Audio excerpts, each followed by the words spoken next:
Welcome back to the Deep Dive.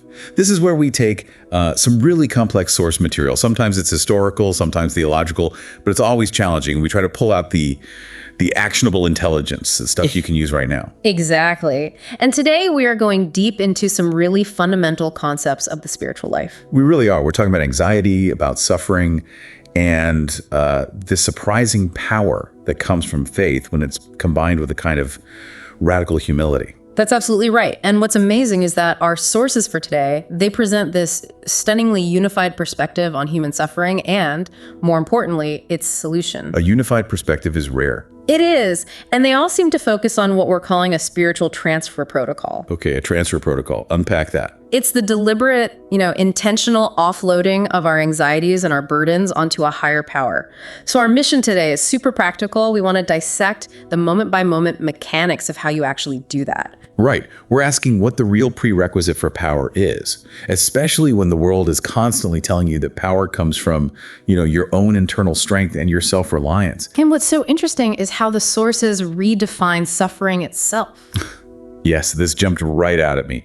They are so emphatic that suffering is not some kind of direct punitive penalty from God. No, not at all.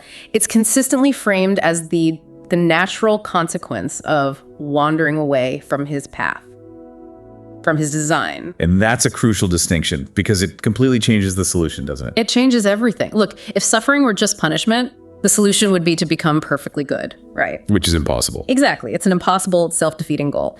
But because it's framed as the result of wandering, of relying on yourself, which creates this separation, the solution isn't to just become stronger in your own power or suddenly wiser in your own isolated judgment. So what is it?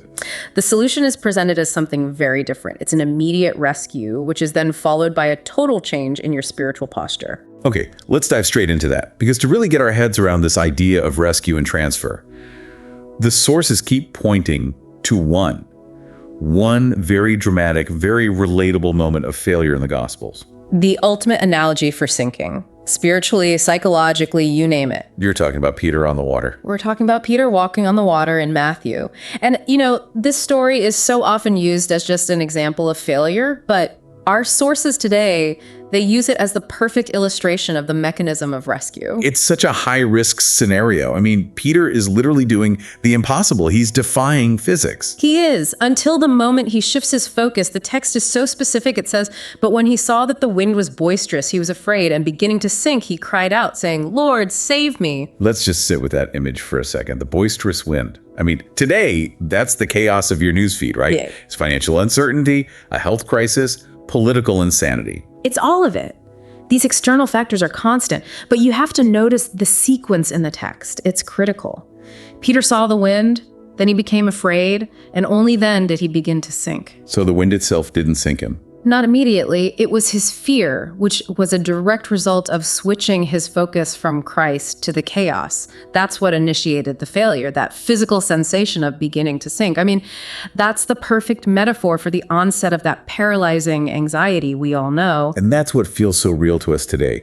We feel like the sinking is instantaneous. We're fine 1 minute and the next we're just overwhelmed. But the material suggests there's a micro moment of choice right before the plunge. It's the choice to look at the storm instead of the steady source of power. The moment you do that, you're relying on your own ability to handle the waves? Yes. Yeah. Which of course you can't do. That's the danger of self-reliance when you're facing that kind of spiritual or environmental storm. It will always lead to sinking. Okay, but this is where the story pivots. It stops being a story about failure, and it becomes a manual on rescue.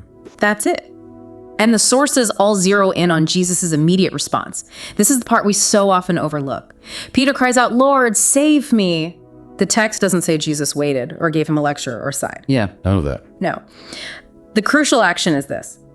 Immediately, Jesus stretched out his hand and caught him. Immediately. There's no delay. There's no prerequisite, no 3-point confession you have to make. The only condition is the cry for help. The cry for help is the trigger for the guaranteed rescue.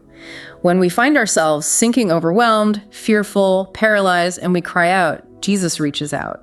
Every single time. That just reframes the whole power dynamic. It shifts the burden of performance off of you, the sinking person, and puts it entirely on the rescuer. So let's talk about the stakes of this. The sources draw a really clear line between two competing forces. Right. In John 10, this passage basically establishes the stakes of life itself. On one side, you have the active adversary, the thief, who comes only for one reason: to steal and to kill and to destroy. And that's not just a metaphor for, vague bad things happening. No, the thief represents those principalities and powers we're going to talk about. These are forces actively seeking our destruction, our separation. The thief's whole job is to stir up the wind, induce fear, and encourage that self-reliance that makes us sink. But the contrast that's offered is so sharp. It's not just about what they do, but the outcomes. Absolutely. The contrast is Jesus' explicit purpose. I have come that they may have life and that they may have it more abundantly. This isn't just about avoiding being destroyed. It's about entering a whole new state of existence, abundant life, that is so far beyond just getting by. So it's a binary choice. Rely on yourself and you sink. That's the work of the thief. The alternative isn't to, try harder to swim. Sure. It's to immediately cry out to the rescuer. And that leads to immediate rescue and ultimately this abundant life. It's presented over and over again in the sources. And this choice, it forces you to face the reality that those boisterous winds aren't just random. They're elements of a systemic, organized conflict. Which means we need to know who we're actually fighting. And maybe even more importantly, who we are not fighting. Okay, this is where the deep dive gets really intense. We have to understand the real nature of this fight. We're moving from the metaphor of sinking Peter to the spiritual reality of opposition. And our source material, especially Ephesians 6, it calls us to be strong in the Lord and in the power of his might, and to put on the whole armor of God. The emphasis on armor really drives home the point that we're in a war. But the most crucial clarification in that text is who the enemy actually is. It says, flat out, we do not wrestle against flesh and blood. And that is such a fundamental shift in perspective for most of us. We are absolutely trained to see every conflict at work, in politics, even in traffic as a person-to-person battle. But the sources command us to see that the real war is happening somewhere else. It is. That frustration, that opposition, that systemic pressure that makes us afraid and causes us to sink. It's directed against, and I'm quoting here, principalities, against powers, against the rulers of the darkness of this age, against spiritual hosts of wickedness in the heavenly places. Those aren't just abstract ideas. Not at all. They're presented as intelligent, organized forces that operate through systems, through cultural narratives, through personal suggestion, all to create destruction and separation. So if I'm having a huge destructive conflict with my coworker, the source of material is telling me my problem isn't fundamentally with my coworker. Exactly. Your coworker, your boss, that difficult family member, they are flesh and blood. They might be unwitting participants, or they might just be the terrain on which this spiritual war is being fought. When we focus our energy on wrestling flesh and blood, we just exhaust ourselves. And we forget the armor. We forget the armor and we become vulnerable to the real opposition, which is why we have to be strong in the Lord, because those forces are far more powerful than we are on our own. The text says the purpose of the armor is so we can withstand in the evil day. The source notes had a fascinating analysis of that phrase, the evil day. It sounds like a specific date on a calendar, but they're suggesting something deeper. The source note raises a really important theological question. It asks, if God's power is absolute and his judgment is just, how could any day of reckoning be labeled evil? It forces you to rethink what evil actually is in this context. So what's the conclusion they come to? The definition they provide is profoundly simple, and it ties right back to this whole idea of separation. Evil is defined as where there is no God. So the evil day isn't necessarily a date, it's any period, any time, any circumstance in which we have, by our own choice or error, isolated ourselves and are operating outside of God's immediate presence and protection. It's the time when we take the armor off and decide to rely on our own judgment. That's the evil day. And that recontextualizes suffering completely.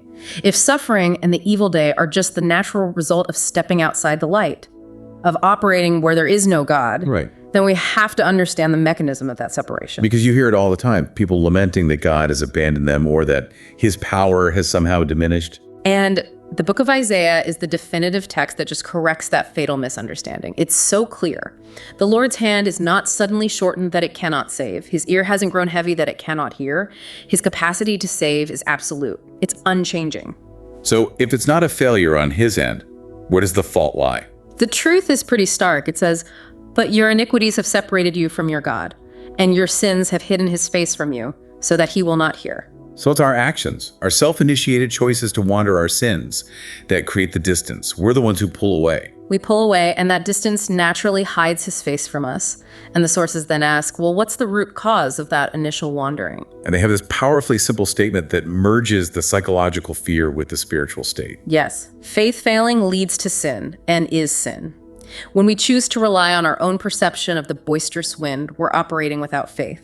That distrust in the rescuer is, functionally, a rejection of God's ability, which the sources categorize as sin. So fear leads to self-reliance. Self-reliance is basically a declaration that we don't need the rescuer, and that's what starts the separation. But the beautiful thing here is that the solution doesn't require us to just, manufacture more faith out of thin air. Jesus is presented as the immediate counterpoint to this failure. He is the Lamb of God who takes away the sin. But he's also the author of faith. He's the author of faith, which means faith is a gift. It's a relational posture, not some muscle we have to constantly be straining. If our failure of faith is what causes us to sink, then we have to look to the author of faith to give us what we need to stand firm. This brings us right to the heart of the divine exchange. Since lack of faith leads to sin and separation, how does Jesus actively work to restore that connection, both, before the cross and after? We can see his intercessory role so clearly right before the cross. In Luke, Satan asked for permission to do something terrifying to the disciples. He says, "Simon, Simon, indeed, Satan has asked for you that he may sift you as wheat." That phrase is just devastating. Sift you as wheat. It's about violently separating the valuable part from the worthless chaff. It's a request to just shatter their faith. A request for total spiritual devastation. But look at Jesus' immediate response. It's this focused, specific, protective prayer. He says, "But I have prayed for you, that your faith should not fail. And when you have returned to me, strengthen your brethren." So even as the adversary is plotting destruction, Jesus is preemptively praying to protect their core vulnerability. He's already acting as their defense. He is. He's working to maintain that essential relational connection that prevents the sinking. And notice he says, "When you have returned to me," he anticipates the failure. He knows Peter will sink for a moment, but his prayer ensures that the faith itself won't be totally extinguished, which allows for the return. And then after the cross, this role becomes permanent. It becomes formalized. He becomes our advocate. Yes, as 1 John puts it, this is the post-cross reality. "My little children, these things I write to you so that you may not sin. And if anyone sins, we have an advocate with the Father, Jesus Christ the righteous." The word advocate carries so much legal weight. A defense counsel. It means that even when we inevitably wander and sink, we are not left to face the music alone in some cosmic courtroom. He's not just our emotional support, he is our legal representative. He's standing on our behalf, and he doesn't just argue our defense, he is the defense. And that's where this word propitiation comes in. Okay, this is a heavy theological term. For a deep dive, we really need to unpack the radical implications of propitiation. Think of it in terms of a legal and financial debt that carries an absolute penalty. Propitiation means he fully satisfied the requirement for reconciliation between a holy God and sinful humanity. It is the ultimate payment, made in full, to settle a cosmic debt. And when a debt is paid in full, there's no remaining obligation. It's cleared. So this transfer protocol we're talking about, it isn't just about emotional comfort. It's a radical legal transaction. The debt is zeroed out by him. Which leads directly to this next concept, imputed righteousness.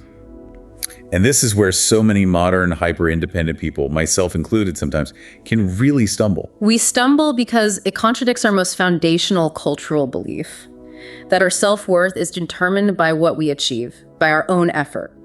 But the source text says, "For he made him who knew no sin to be sin for us, that we might become the righteousness of God in him." Okay, let's dissect that. That's a profound exchange.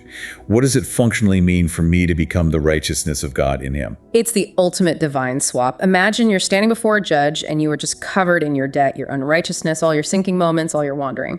Christ steps in and he takes that entire state, that entire record of debt onto himself. He takes it all. And then he gives you his own perfect record, his perfect obedience, his inherent righteousness. This is what imputed means. It's accounted to you. It's legally credited to your account, even though you did absolutely nothing to earn it. That is just so challenging for the modern mindset.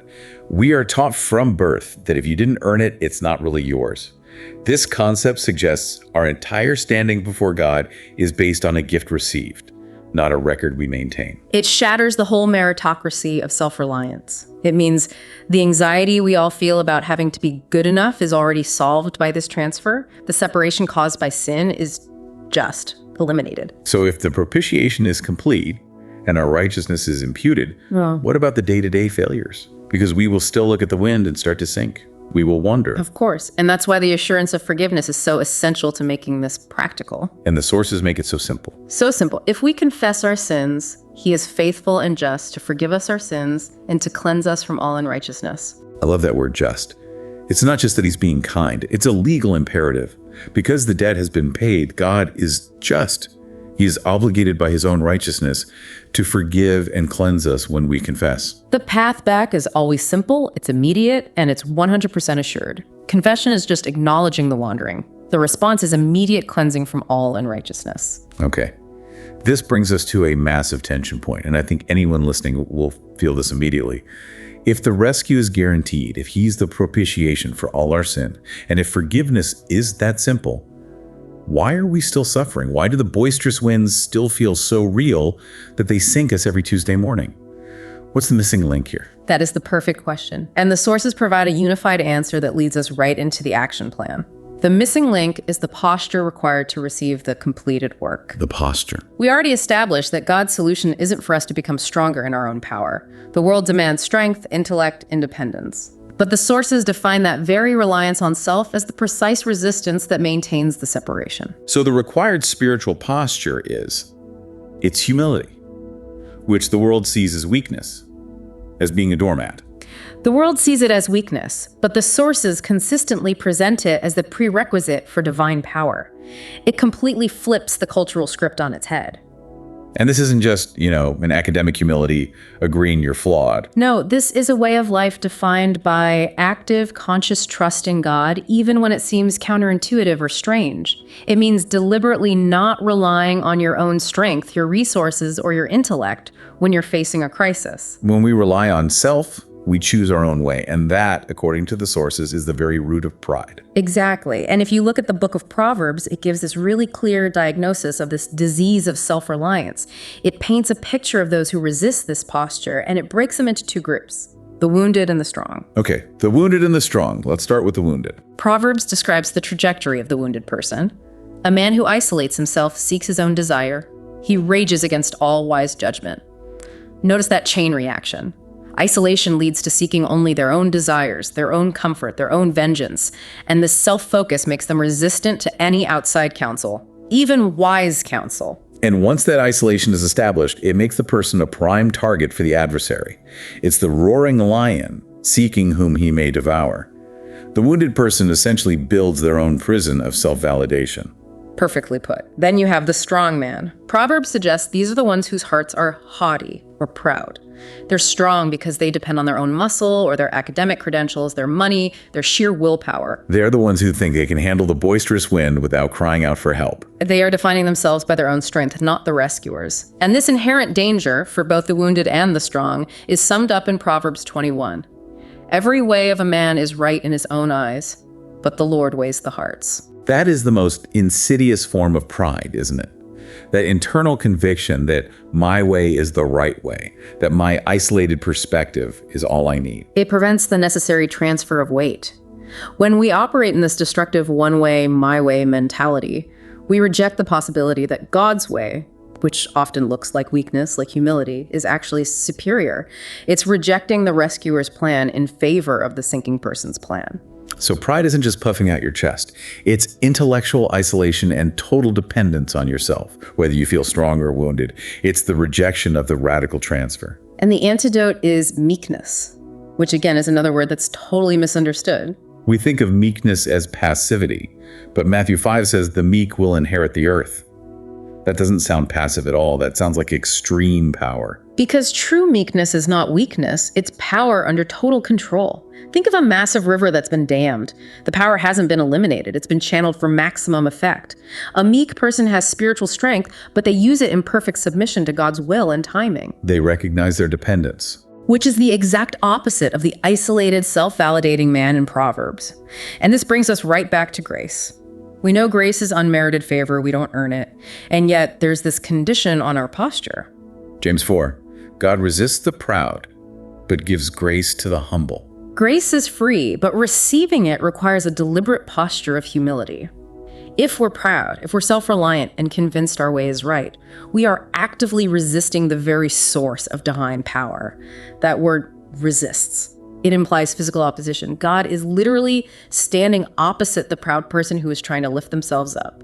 So if I'm carrying a ton of anxiety and I'm just trying to think my way out of it, I'm acting in pride. And the source material says God is actively opposing that self-reliant effort. Not because he's angry, but because that posture is inherently destructive to you. And James gives us the direct mechanism for correction.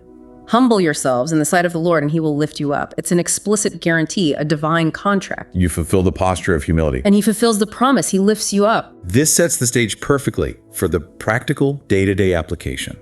The theological framework, the propitiation, the imputed righteousness, the need for humility, all of this has to translate into action. Right. This is where the theoretical spiritual posture becomes an immediate mental action. The radical transfer of weight. If you're struggling under the burden of modern anxiety, financial stress, relational worries, fear of the future, the instruction is stunningly physical. It's the mandate of casting your cares. 1 Peter links the posture and the action so explicitly. Therefore, humble yourselves under the mighty hand of God, casting all your care upon him, for he cares for you. And that word casting, in the original language, it's used for physically throwing something heavy, like a fishing net or a heavy coat. You're throwing it onto something else. It's a definitive physical removal of weight from yourself. It's an intentional surrender. And the assurance behind it is where the sustaining power comes from. Psalm 55 echoes this so beautifully. Cast your burden on the Lord, and he shall sustain you. He shall never permit the righteous to be moved. And notice the promise there. It's not that the boisterous wind will disappear. The promise is that you will not be moved by it. The Lord will sustain you. He'll uphold you, provide for you, and keep you steady. That 1,000-pound burden of anxiety, once you cast it, is no longer your problem to carry. It's his to manage. But I can imagine the natural human tendency is to cast the burden and then immediately reach back and pick up a corner of it just to make sure he's handling it right. How do the sources address that mental battle of trying to pull the care back? They address it by shifting our focus back to the light. John 1 says, "And the light shines in the darkness, and the darkness did not comprehend it." Let's unpack comprehend it. It doesn't just mean the darkness couldn't understand the light. It can also mean the darkness could not overcome it, could not extinguish it. That's the key. When Jesus, who is the light, is invited into those specific areas of our lives that are defined by fear, anxiety, depression, the emotional stuff of the evil day, the darkness cannot coexist with him. It's a fundamental spiritual reality. When the light shines, there is no darkness. The challenge is that our prideful self-reliance tends to keep the doors locked. We think we can manage the darkness ourselves. And we resist the light. So we've cast the care, but the spiritual adversary, the thief, he's still active. The instructions don't just stop at casting the care. They shift into a very specific, vigilant stance. Right after the instruction to cast care, 1 Peter gives us the full battle plan. It starts with a warning. Be sober, be vigilant, because your adversary, the devil, walks about like a roaring lion, seeking whom he may devour. Sober and vigilant. That speaks to mental clarity. If we're clouded by anxiety or self-pity or addiction, we don't have a clarity we need to even identify the attack, and that roaring lion is seeking someone to devour, to consume their spiritual identity and their peace. So how do we resist a force that powerful? The method is clear. Resist him, steadfast in the faith. Faith here is that active trust in the rescuer and the completed propitiation we talked about. You resist by remembering the radical transfer has already happened. You resist by holding on to the promise of your advocate. The sources also include a critical community reminder right after this, knowing that the same sufferings are experienced by your brotherhood in the world. This is the definitive counterpoint to the isolated, self-seeking man from Proverbs. The instruction is so clear: don't isolate yourself. Shared suffering, community. Just knowing you're part of a brotherhood enduring the same struggle. It stops the devil from convincing you that you're uniquely cursed or totally alone. Isolation is the lion's favorite hunting ground. It absolutely is. And the result of enduring this for a while actively practicing humility and resistance, the promise is one of total restoration. The God of all grace will perfect, establish, strengthen, and settle you. That's a 4-part guarantee. Complete, grounded, reinforced, and stable. And this circles us right back to the original premise. Suffering results from wandering away. When we wander, it's painful. There are tears, you feel hopelessly lost, but the sources remind us God is deeply aware of this pain. Psalm 56 has this poignant picture of God's awareness. You number my wanderings, put my tears into your bottle. Are they not in your book? That detail is just staggering. God doesn't just forgive the wandering. He records the pain you experienced during the wandering. He memorializes your tears. He sees the effort you spent trying to manage the wind on your own. And that compassion is the motivation for the immediate benefit of crying out. When I cry out to you, then my enemies will turn back. The immediate retreat of the adversary is based on that unshakable knowledge. God is for me. When we align ourselves with the rescuer, the opposition has to withdraw. And the experience of restoration that follows is just beautiful. It's the full transition from the sinking, fearful Peter to the established, singing individual. You're brought out of a horrible pit, out of the miry clay. Your feet, which were slipping in the chaos, are set upon a rock, and your steps are established. And the final result of this radical transfer isn't just stability. It's a new song of praise put in your mouth.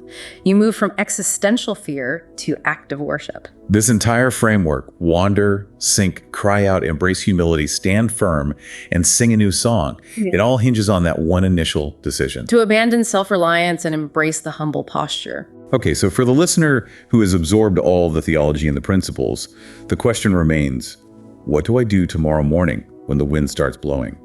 The sources consolidate everything into a clear 4-part action plan. Right, drawing mostly from Philippians 4. And the context for this action plan is a statement that is so challenging in our world.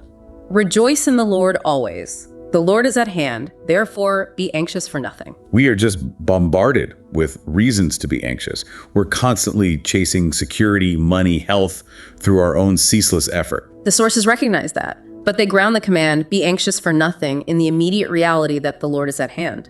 Because the rescuer is near, that white knuckle grip of self-reliance can finally dissolve. And that realization lets us engage in the first foundational action. Action 1, prayer. And the instruction is so comprehensive. In everything by prayer and supplication, with thanksgiving, let your requests be made known to God. In everything, nothing is too small or too large for the radical transfer. And the inclusion of with thanksgiving is so critical. It's not just a shopping list of complaints. No. It's presenting your request from a posture of gratitude. You're acknowledging that propitiation has already happened, that rescue is guaranteed. It changes the whole nature of the conversation. The second action shifts from external requests to internal management, the countermeasure against the mind being sifted. Action 2, meditation. We are told to actively direct our focus. Whatever things are true, whatever things are noble, just pure, lovely, of good report, virtuous, praiseworthy, meditate on these things. That's an overwhelming list in the 21st century media environment. If we don't actively choose our focus, that void is filled instantly with the false, the ugly, and the fear-inducing. It's the ultimate mental armor. And meditation here isn't passive, it's active focus selection. It takes discipline to switch off the anxiety-inducing noise and intentionally fill your mind with things that align with truth and purity. The third action reinforces that spiritual posture we identified as the prerequisite for power. Action 3, posture. This is the repeated essential instruction. Humble yourself under the mighty hand of God and cast all your worries upon him. This combines the receptive posture of meekness with the physical act of the radical transfer. If you omit the humility, the casting just doesn't work. And finally, the motivation, the foundation for the trust that's required. Action 4, motivation. The whole process is fueled by the assurance that God our Father cares for us and loves us. We can cast our cares not because we're so good at praying, but because the one we're casting them on is not only all-powerful, but also profoundly compassionate. He numbers our tears. His care is the bedrock. And the stunning transcendent promise attached to these 4 actions is the very peace we were looking for in the first place. And the peace of God, which surpasses all understanding, will guard your hearts and minds through Christ Jesus. It's not the absence of conflict. It's an internal security system. It guards your heart and mind from the infiltration of fear and doubt. It's a peace that transcends human logic, which is why you can't achieve it through sheer intellect or self-help alone. It requires the radical transfer. This has been an incredibly deep and systematic dive. The sources give us such a clear narrative arc. We move from the self-reliant, sinking Peter through the reality of propitiation to the person who intentionally chooses humility and stands firm. The critical shift is from reliance on our own strength and intellect which causes suffering, to dependence on faith and humility. which guarantees rescue and abundant life. And the significance of humility as the prerequisite for power. You just can't overstate it. It's the gate. Haughtiness and self-validation guarantee isolation.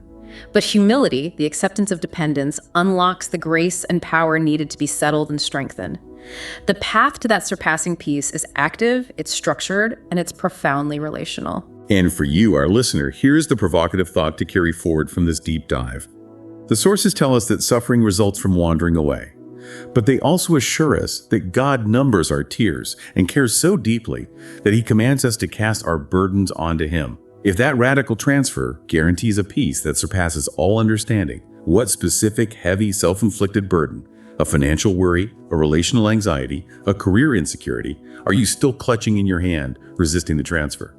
Consider that destructive tendency to believe your way is right, and ask yourself what critical burden you need to surrender today to receive that sustaining peace.